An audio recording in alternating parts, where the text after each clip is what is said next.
This is going to be the first part of a three-part series I'm calling From Pressure to Profit.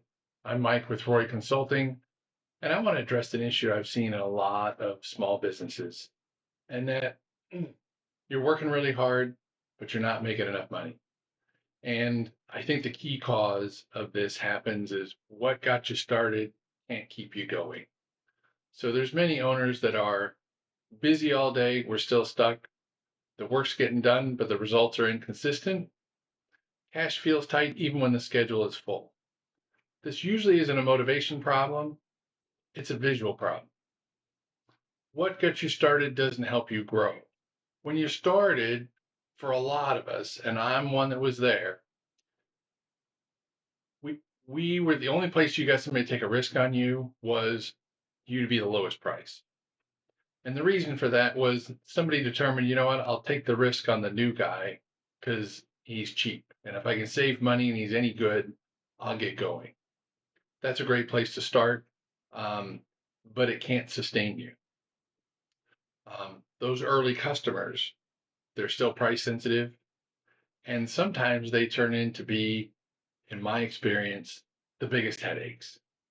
They're the most demanding and the first ones to leave for the next cheapest guy that comes along. So over time, the work gets harder, the margins get thinner, and the stress gets louder. So it's time to make a change. In this first section, we're going to talk about evaluating.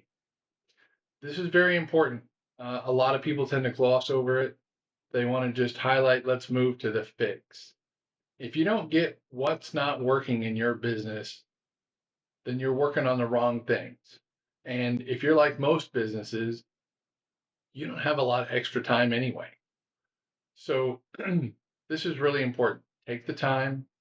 I have a tool at the end of this you can download to help you with some of your thinking. Give yourself some time to pressure test this stuff. Okay. So in the evaluation, what I want to do is I want you to separate what makes money versus what keeps you busy. Look at your products, look at your services, look at your customers. Where are you making money and where are you just filling the schedule? Which one of those products, services, customers bring a lot of value and which ones don't? And start figuring out where we ought to do more. So the overall challenge is if your schedule is full, but you're not making enough money, you need to take some things off that schedule that will give you room to put higher profit things back on the schedule. So the evaluation is the first step before we fix. What you want to do, take your time, go through it. Let's pick those things that are making money. Figure out the pieces that make good profit, not revenue, and make sure you separate those two.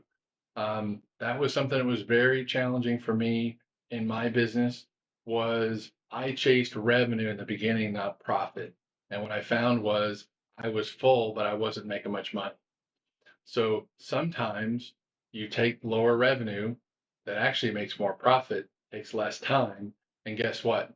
Now you've got space in your schedule again. And you fill that space up with high profit jobs, not low profit jobs. Now, I also realize in every business there's a compromise, right? There's no extremes. They're not, hey, we only take the things that make us a ridiculous profit. But chances are you need a balance, and sometimes you have to rebalance. Um, when I go through these things, it's starting to take that challenge of selling on price to selling on value. That's not a simple solution. That's not an easy thing to do, but it's probably one you have to look at. So in this stage, evaluate. Do just that. Go through your business. These are the things that you work on. What is it that you can change? And that's all we're going to do at this point in time. We're just figuring out the pieces we need to change.